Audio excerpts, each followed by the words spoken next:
Team, one of the most common questions that I get asked is about my service, and I normally try to not be overt when I do talk about it, but I wanted to take the opportunity, I guess in this one, to answer a lot of the questions that folks have had, and maybe you've had as well, as you've been watching and joining in on the conversation. So I am probably going to break some hearts. I'm probably going to make some folks irritated on both sides of the spectrum here, regardless of where you're coming at this from. And ultimately, I think that's probably not a bad thing. And I hope you give me a little bit of patience with this. So is Stoker a Pogue or is Stoker a Grunt? Right? Now, before we can get into that, and before I can answer that question, we need to identify and define what a Pogue is. Of course, a Pogue is a person other than a Grunt, right? So right off the bat, we're kind of eliminating probably 97% of the entire military, right?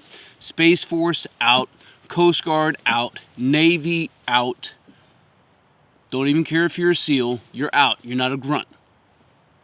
In the Marine Corps, if you're not 03 whatever, you're a Pogue. In the Army, if you are not 11 whatever, you are a Pogue. So Stoke, what if you were a radio operator and you went to a recon platoon in the Marine Corps? Pogue. Stoke, what if you're a medic and you went through assessment and selection and you made it onto a team and now you are a Green Beret? What about them? Pogue. What if you're an engineer who's forward of the Grunts, who's making the way clear? Pogue. Cav Scouts. Pogue.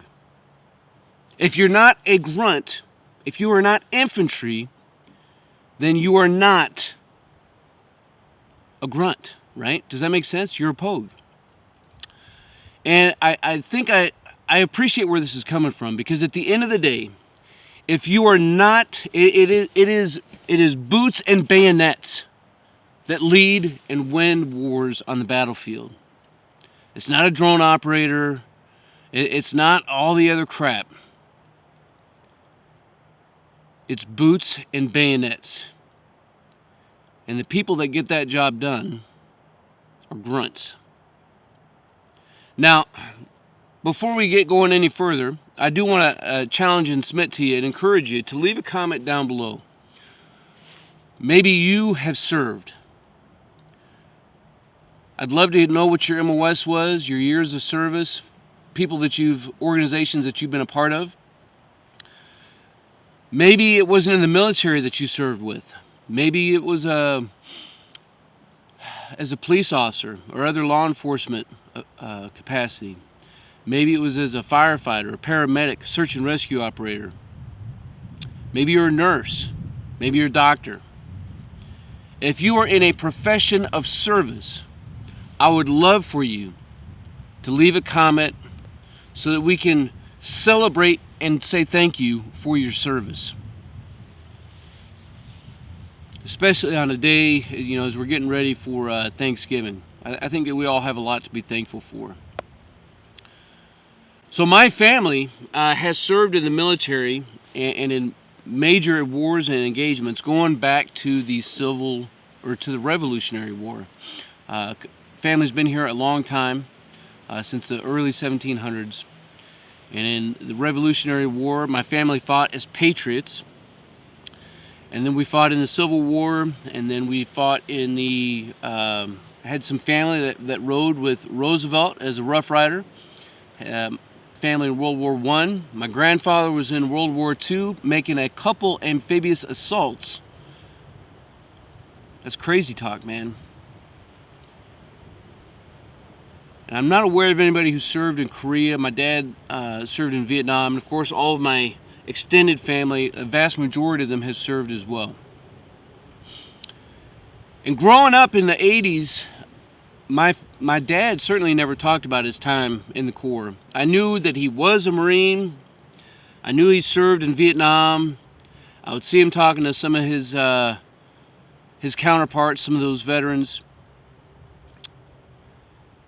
I'd see him talking to my grandfather, but he never talked to me about his experiences. And I think that's a pretty common and shared experience that people just generally didn't do back then, right, wrong, or indifferent.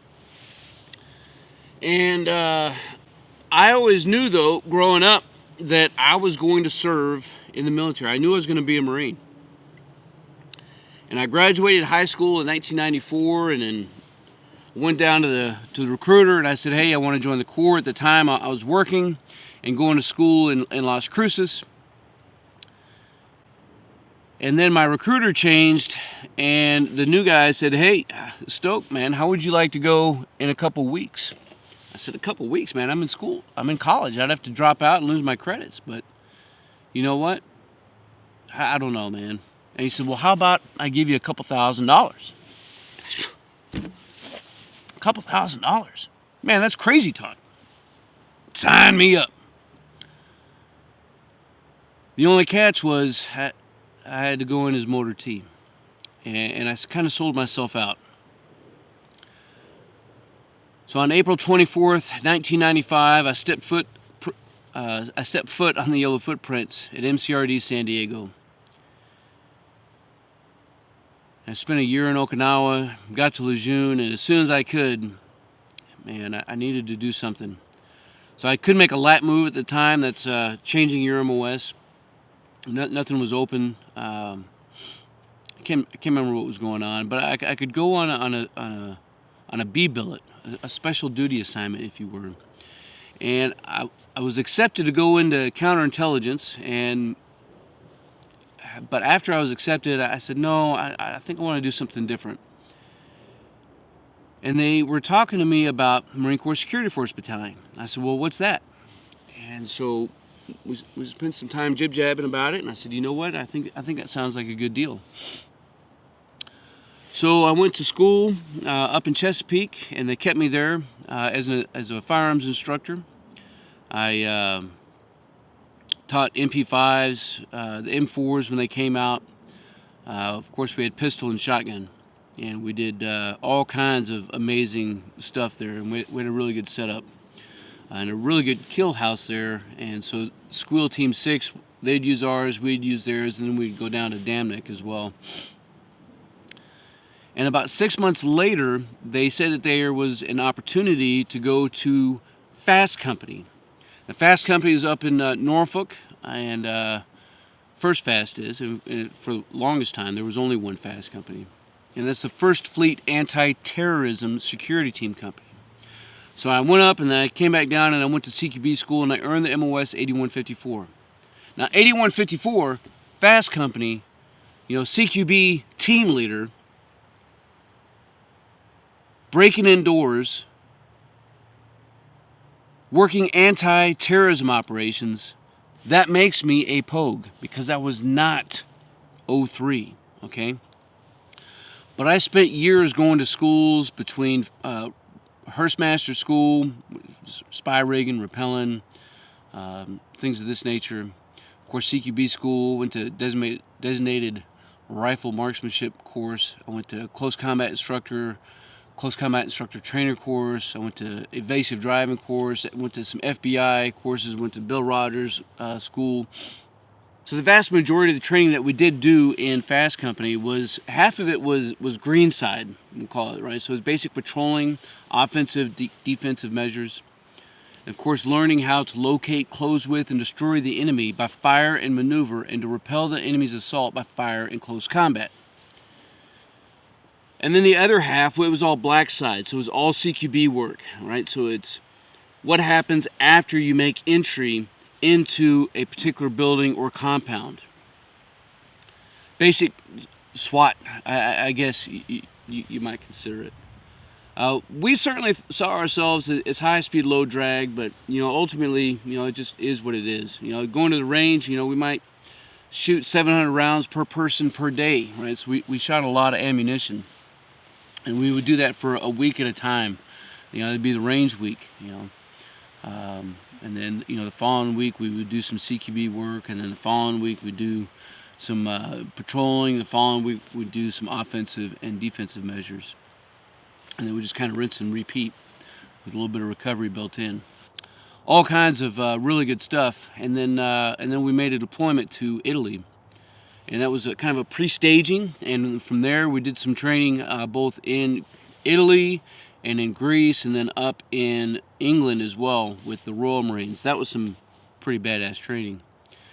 And while we were there, we had to go on mission, so we went up to Gaeta, and we secured the compound, and we secured the Admiral's boat. And in this case, so Fast Company, the predominant side of missions that we got was post-attack, right? So after the embassies, both the embassies were bombed in Africa, it was the fast platoons that made their way there to secure it and to conduct a non-combatant evacuation operation, or NEO exercise.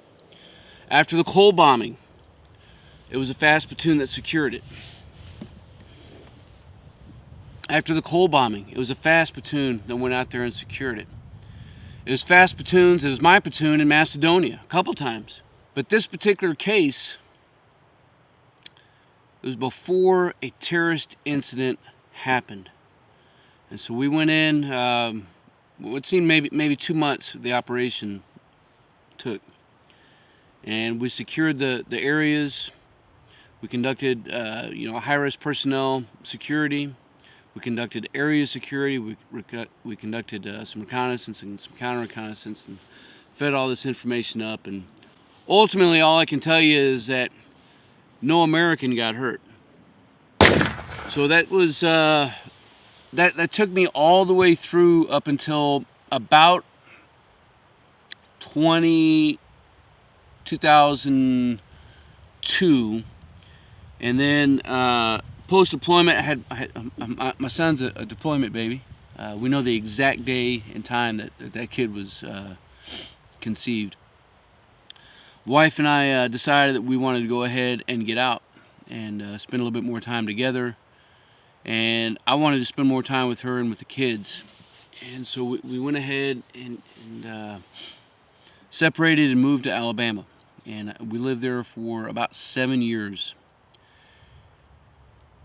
And did some odd and end work. I was working in a couple manufacturing places, including one building and restoring trains, of all things. And in 2010, I decided to go ahead and come back into the service. And after some long talks with myself and with the wife, I decided that this time around I wanted to go into the Army. And as a prior service, I had absolutely no choice, no options as far as what the MOS I was going to get. So I took my DD-214, and he said, hey, Stoke, the Army needs signal guys. They need commo. I was like, oh my God. I mean, I thought for sure I'd get pegged for being 11 Bravo, but that's not what the Army needed at the time. They needed communicators. And I said, well, I want to serve, and so let's go ahead and we'll take it.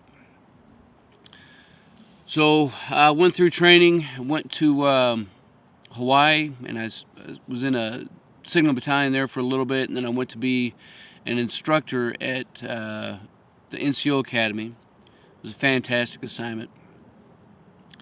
Went from there to Kuwait for a year with an ACRC unit. Went from there to Fort Hood, and from Fort Hood up here. Along the way, I've been fortunate enough to have been in leadership positions for all but maybe 2 years. I only have a little bit of staff time. I've been a first sergeant for almost 5 years, I guess. Right at or just over or just under.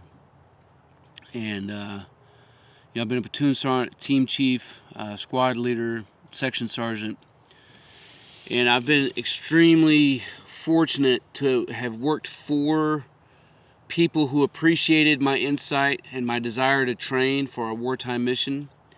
And I've been extremely fortunate to have people in my charge who wanted to get after these things as well. So, no, Stoker is not a grunt. But Stoker takes his job pretty serious in this respect and in this regard. That there is a reason and a purpose for why we serve, and there is something that we must be ready for.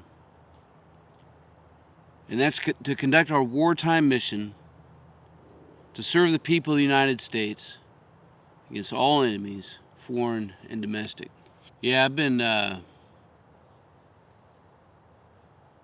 been super fortunate, man. Wouldn't do any good to have any regrets. If I did anything different, I wouldn't be here now. So I hope you got a little perspective, maybe a little context into some of Stoker's background.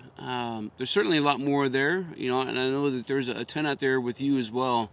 And again, man, I'm looking forward to anything that you want to share as we do continue to grow and enlarge this community, as we all seek to master our craft and develop our tactical virtue. I appreciate you guys, man. Here's to you. Oh, come on. And if you didn't know, this flask is filled with the tears of a commie every time that you like and share one of my videos. And it's got some room, fellas. Let's get her done. Well, team, I guess we're going to go ahead and call this one. Happy Thanksgiving to you and yours, man. I hope that you all are safe. I hope that you all are well. And looking forward to spending the holidays with your friends and your family in your own areas. Know that I'm thinking about all of you guys. And we'll see you on Sunday. Until then, you stay out there, you keep grinding, and you stay stoked.